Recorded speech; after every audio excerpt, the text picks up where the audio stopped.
Revelation 1:12. And I turned to see the voice that spoke with me, and being turned, I saw 7 golden menorahs, which we're used to seeing branched candlesticks. So this is it right here.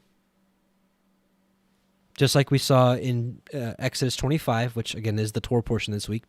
Probably just a weird coincidence, but it explains in Exodus 25. It explains the candlesticks, and that's a huge rabbit trail in and of itself of what it actually symbolizes. But that's actually part of it right now. So he saw 7 golden menorahs, the branches of the candlesticks, right? And in the midst of the 7 menorahs, like one unto the son of Adam, Messiah, clothed with a garment down to the foot, and girt about the chest with a golden belt. So we'll stop there and let's dig in. So what are the 7 candlesticks? We're going to read this again here in a second, but he actually explained it to us. The mystery of the 7 stars, right. And the 7 menorahs, the 7 candlesticks, which you saw, are the 7 called out assemblies. So the 7 churches. So this symbolizes the 7 churches that we just explained through the name and the meaning, the symbology. All right. But let's dig deeper. All right. So we're going to read a little bit of Exodus 25. Exodus 25. And thou shalt make a candlestick of pure gold, of beaten work shall the candlestick be made. His shaft and his branches, his bowls, his knops, and his flowers shall be of the same. And 6 branches shall come out of the sides of it. 1, 2, 3. 1, 2, 3. 3 branches of the candlestick out of one side, and 3 branches of the candlestick on the other side. 3 bowls made like unto almonds, with a knop and a flower in one branch, and 3 bowls made like almonds in the other branch, with a knop and a flower, so in the 6 branches that come out of the candlestick.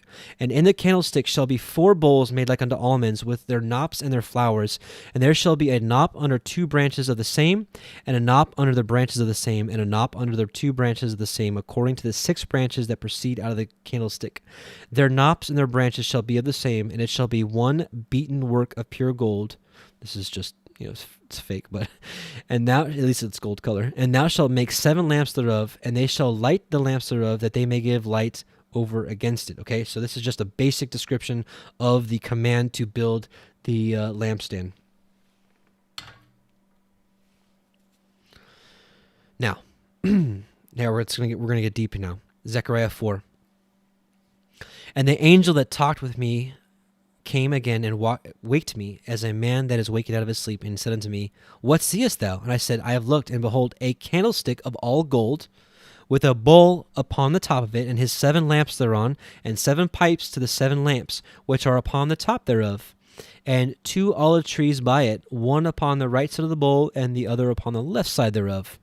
So again, he's describing the very candlesticks, the same thing we see in Revelation, the same thing we see in Exodus, the same thing we're now seeing in Zechariah 4. Now here we go. And 2 olive trees by it. Remember this olive trees, okay? This is important. The olive trees are the 2 witnesses. One upon the right side of the bowl, and the other upon the left side thereof. So I answered and spake to the angel that talked with me, saying, What are these, my Adonai? Then the angel that talked with me answered me and said unto me, Knowest thou not what these be? And I said, No, my Adonai. Then he answered and spake unto me, saying, This is the word of Yahweh unto Zerubbabel, saying, Not by might, nor by power, but by my spirit. This is Proverbs 3:5. Saith Yahweh Sebaoth, Who art thou, O great mountain, before Zerubbabel? Thou shalt become a plain, and he shall bring forth the headstone thereof with shoutings, crying, Grace, grace unto it. Moreover, the word of Yahweh came unto me, saying, The hands of Zerubbabel have laid the foundation of this house, his hand shall also finish it. And thou shalt know that Yahweh Sebaoth hath sent me unto you. For who hath despised the day of small things? For they shall rejoice, and see the plummet in the hand of Zerubbabel with those 7. They are the eyes of Yahweh, which run to and fro through the whole earth. Then answered I and said to him, What are these 2 olive trees upon the right side of the candlestick, and upon the left side thereof? And I answered and said unto him, What be these 2 olive branches, which through the 2 golden pipes empty the golden oil out of themselves? So what we're seeing is an olive tree over here and an olive tree over here, dumping oil into the 7 branches of the candlestick, the menorah. Right? So what be these two olive branches which through the two golden pipes empty the golden oil out of themselves? And he answered me and said, knowest thou not what these be? And I said, no, my Adonai. And he said, these are the two anointed ones that stand by Yahweh of the whole earth. Now, this translation, this KJV translation, is why it has sent everybody astray as to who the two witnesses are. Okay, we're going to take a look at the Greek here. So the Hebrew word for anointed ones is yitzchar. This is oil, right? So you can see here 23 times yitzchar was translated as oil, but only one time as anointed.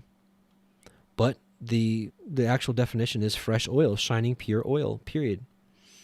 So you can see here, every time it was translated as oil, oil, oil, oil. So the translators of the KJV decided they would put anointed one instead of oil. Let's go to the interlinear. It's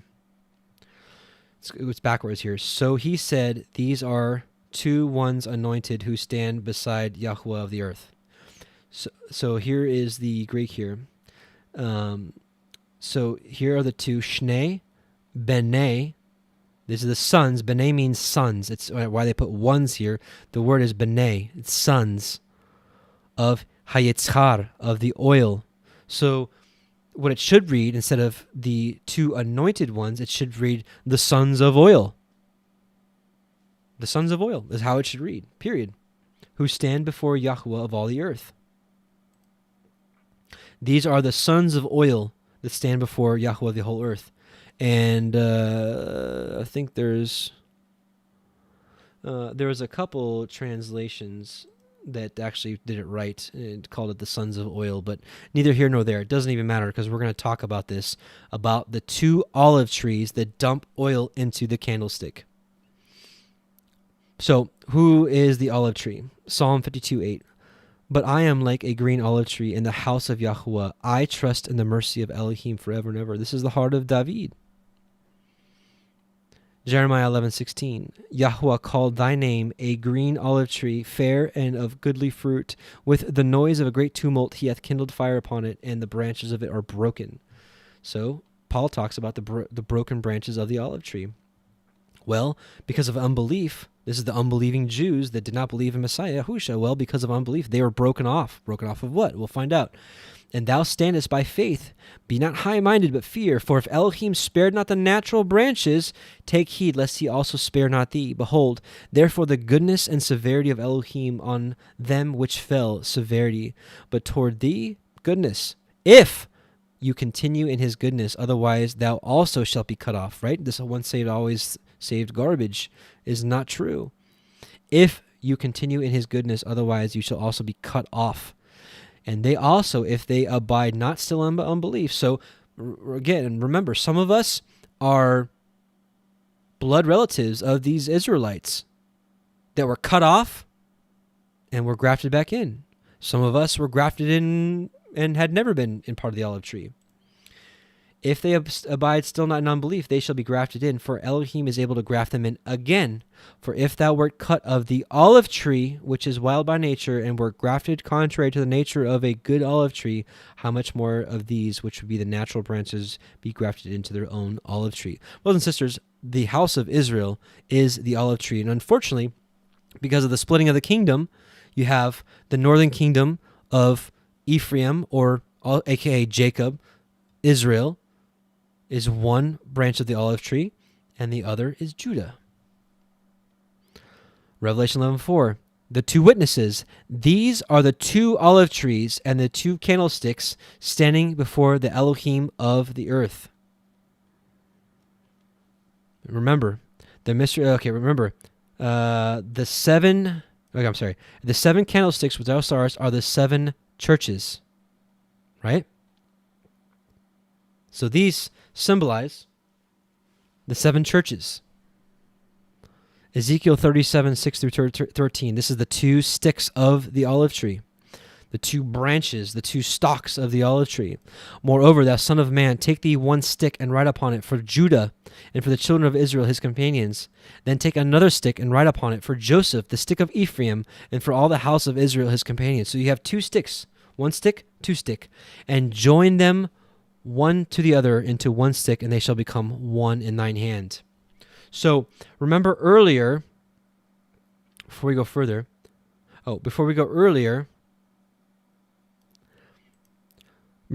we read, what be these two olive branches, the two witnesses, which through the two golden pipes empty the golden oil out of themselves. So you have, this is key here that we understand this. You have an olive tree here, an olive tree here, and they dump oil into the light. So they bring oil to the lamp to have the light shine. Some of you that know your scriptures know where I'm going with this.